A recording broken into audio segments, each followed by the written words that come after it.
Eh ben, on en est à peu près au même point que le départ, c'est-à-dire on reste toujours unis et toujours déterminés sur la seule et unique revendication qui se tienne, l'abandon et le retrait de cette réforme retraite. Pour être honnête, ici localement on n'y attendait pas grand-chose. On voit qu'on est sur un gouvernement qui est obtus, extrémiste, qui n'écoute personne finalement.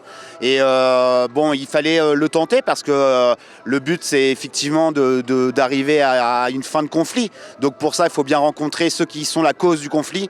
Mais il faut bien voir que pour l'instant il reste unanime derrière, unanime mais seul derrière l'imposition de cette réforme.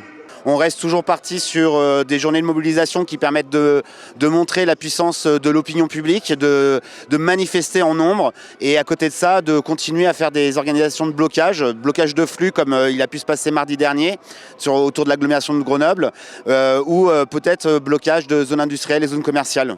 Dans cette soirée-là, tout le monde dansait, même le DJ. Après un tour au bar, on a mis l'ambiance obligée. Nos vestes, les chemises en l'air, on faisait voltiger. On faisait les gars, on faisait les go dans la ronde. C'est là que sur elle je suis tombé. Cette réforme, peu importe qu'on nous écoute ou pas, elle est toujours injuste.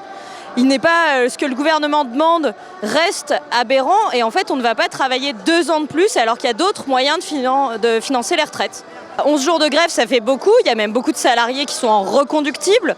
Dans l'éducation aussi on a des personnels en reconductible mais en fait ces journées de salaire perdues elles sont là pour essayer de ne pas avoir à travailler 2 ans de plus. C'est une perte de salaire, mais c'est justement pour montrer à quel point les gens n'en peuvent plus de la position du gouvernement et on préfère perdre ça alors que pour certaines personnes c'est vraiment beaucoup, mais c'est plus important.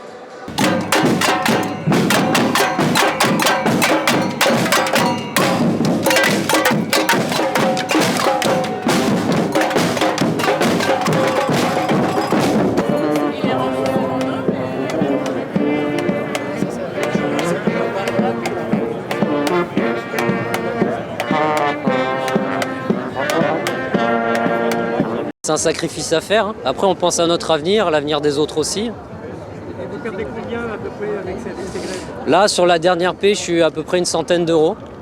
Est-ce que vous considérez que ça vaut vraiment la peine de perdre de l'argent? Ah, bien entendu, puisqu'on n'a pas d'autre alternative. Si on nous promettait un échange franc et honnête avec les responsables de ce pays, peut-être qu'on pourrait faire autrement, mais là, on n'a pas le choix.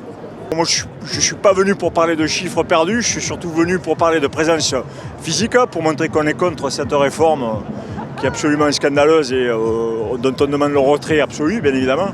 Donc après, effectivement, quand on s'investit dans ce genre de combat, il faut être prêt à faire, entre guillemets, des sacrifices, dont le sacrifice financier.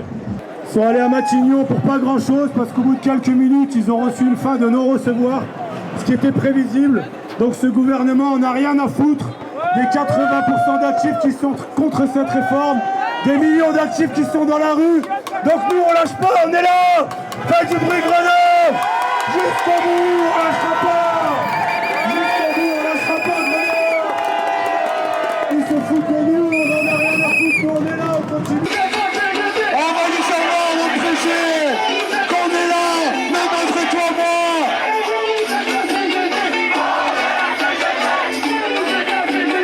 Moi je pense que les syndicats ont eu raison évidemment d'y aller parce qu'après tout nous sommes courtois, on nous invite et on vient et que bien évidemment il n'y avait pas vraiment de suspense et que l'on se doutait bien que le gouvernement allait comme beaucoup en ce moment, leur opposer une fin de non-recevoir. Donc ça a duré 55 minutes, ils ont dit ce qu'ils avaient à dire, le gouvernement a refusé, ils sont partis et ils ont eu raison. Et donc évidemment, c'est ce qui explique aussi la mobilisation nombreuse, je crois, aujourd'hui.